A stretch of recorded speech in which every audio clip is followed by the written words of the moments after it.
Dans cette vidéo, je vous propose d'illustrer un chapitre de mathématiques de 3e de collège, le chapitre de trigonométrie. Nous allons en particulier nous demander comment calculer la mesure d'un côté d'un triangle.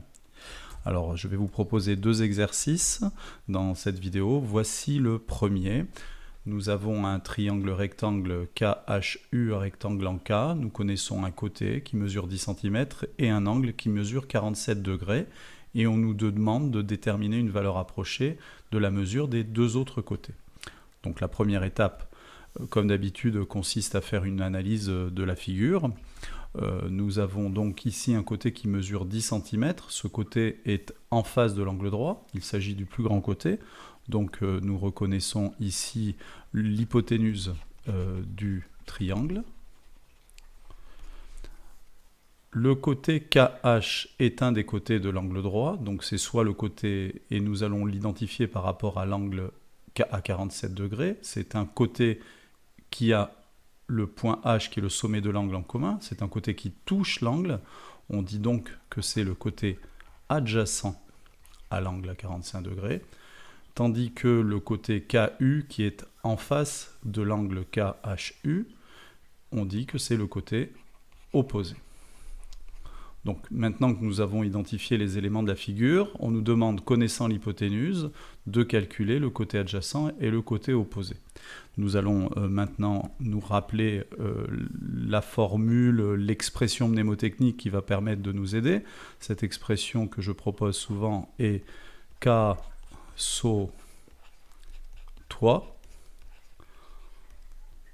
Alors cette expression permet de se souvenir des trois formules de trigonométrie. Elle veut dire que c'est le cosinus est égal au côté adjacent divisé par l'hypoténuse. S, le sinus, est égal au côté opposé divisé par l'hypoténuse.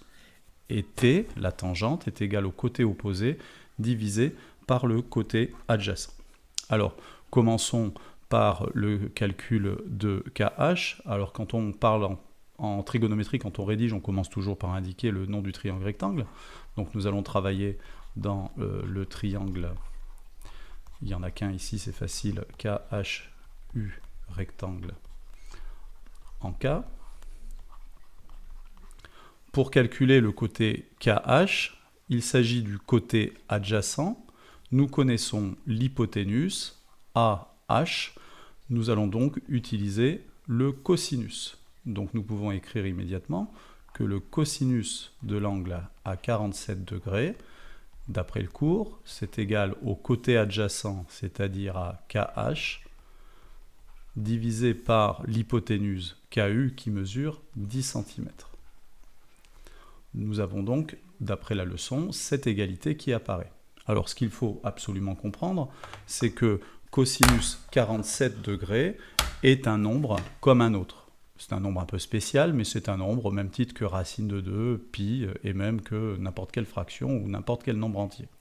Du coup, dans cette égalité, il n'y a que le nombre KH qui est inconnu. Nous pouvons donc, connaissant ces deux valeurs, déterminer la valeur de KH.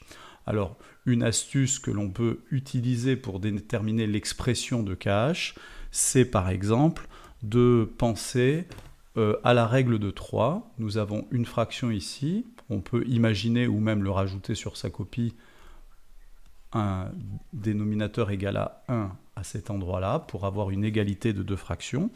Et nous savons très bien que lorsque nous avons ce type d'égalité, nous pouvons utiliser la règle de 3 et on obtient donc immédiatement KH égale 10 cm fois cosinus 47 degrés divisé par 1. Alors on peut l'écrire, divisé par 1, mais ça ne sert pas à grand chose de diviser par 1, donc ça nous donne pour expression de KH 10 cm fois cosinus 47 degrés.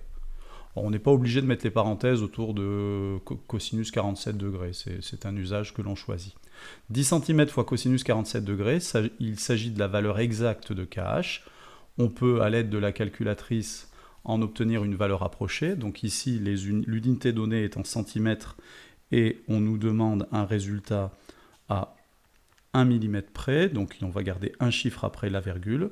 À la calculatrice, j'obtiens 6,81, donc je vais écrire 6,8 cm, et nous avons dans ce cas-là bien obtenu l'arrondi demandé. Alors je viens d'obtenir donc la valeur exacte de KH et une valeur approchée. Nous allons recommencer pour déterminer la taille du segment KU. Alors la mauvaise idée serait d'utiliser le théorème de Pythagore. Nous allons utiliser la même stratégie. KU est le côté opposé. Nous connaissons l'hypoténuse. On repart de 10 cm, qui est la donnée de départ. Et donc nous allons utiliser le sinus, puisque nous cherchons l'opposé et nous avons l'hypoténuse. Donc sinus, c'est le côté opposé divisé par l'hypoténuse. On en déduit donc que l'on peut écrire que le sinus de 47 degrés, donc d'après la leçon, c'est égal au côté opposé KU que je ne connais pas, divisé par l'hypoténuse à nouveau qui fait 10 cm. On obtient une formule assez proche de la précédente, si bien qu'on peut tout de suite, à l'aide de la règle de 3, écrire que KU est égal à 10 cm fois le sinus de 47 degrés. Ceci est à nouveau la valeur exacte. À la calculatrice, on obtient la valeur approchée d'environ 7,31. Comme je n'ai besoin que d'un chiffre d'après l'énoncé, j'écris 7,3 cm. Donc voilà une première situation où j'ai réussi à obtenir la valeur exacte de KH, la valeur exacte de KU, et des valeurs approchées à la calculatrice. Vous noterez la qualité de nos calculatrices qui nous permettent d'obtenir des valeurs approchées quasiment au milliardième d'unité près, ce qui est un grand progrès grâce à ces outils électroniques. Alors je vous propose maintenant une seconde situation du même genre qui va nous montrer un raisonnement tout à fait semblable. Donc la voici.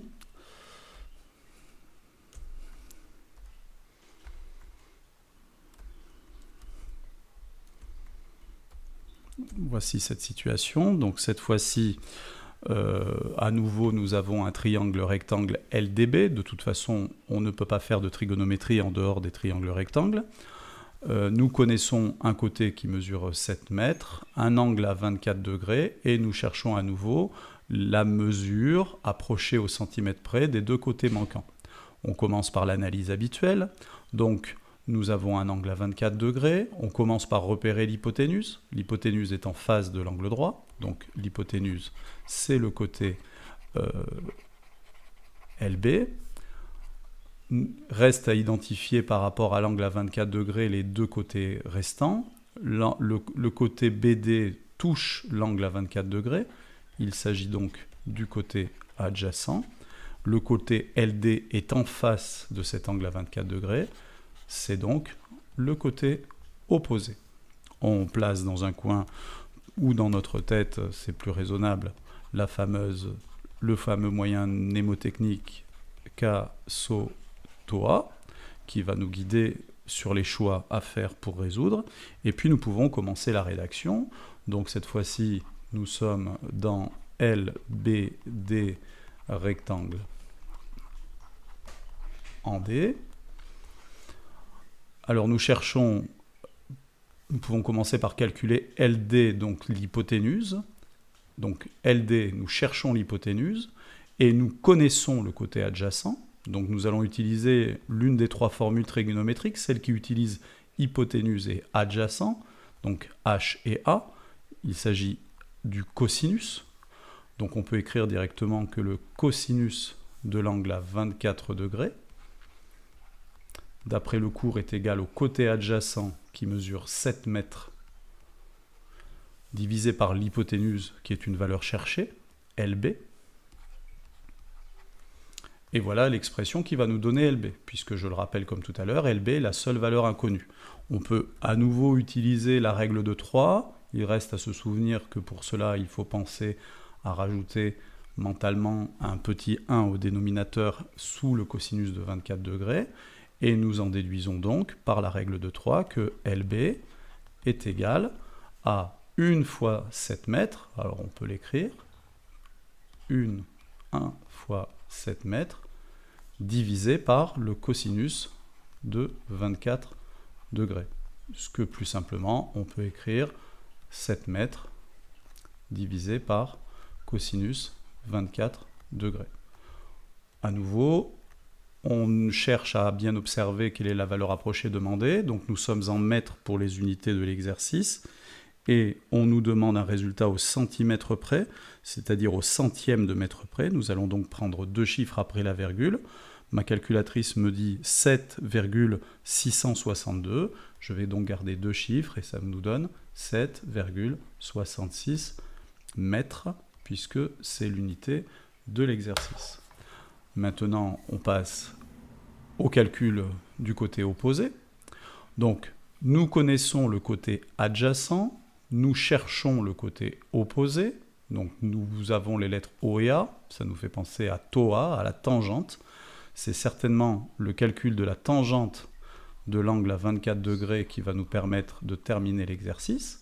Donc, la tangente de 24 degrés, d'après le cours, SOCAT OA, est égale au côté opposé, donc que nous cherchons, qui est le côté LD, divisé par le côté adjacent qui mesure toujours 7 mètres.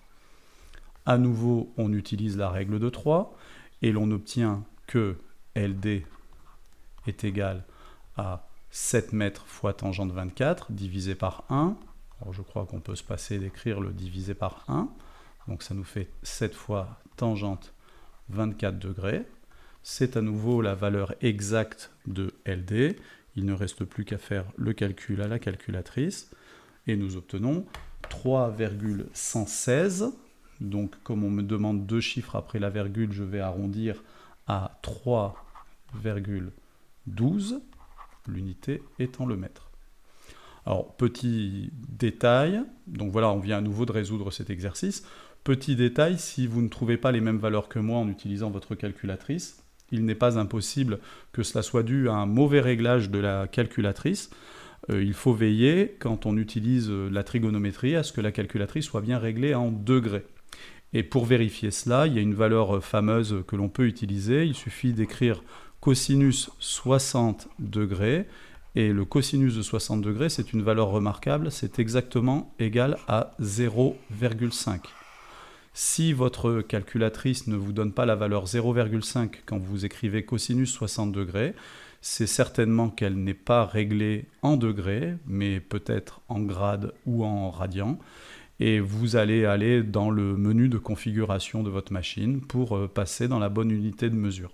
Donc c'est un petit test à effectuer et au collège, il vaut mieux que la calculatrice soit toujours en degrés. Donc voilà les éléments à connaître sur cette leçon.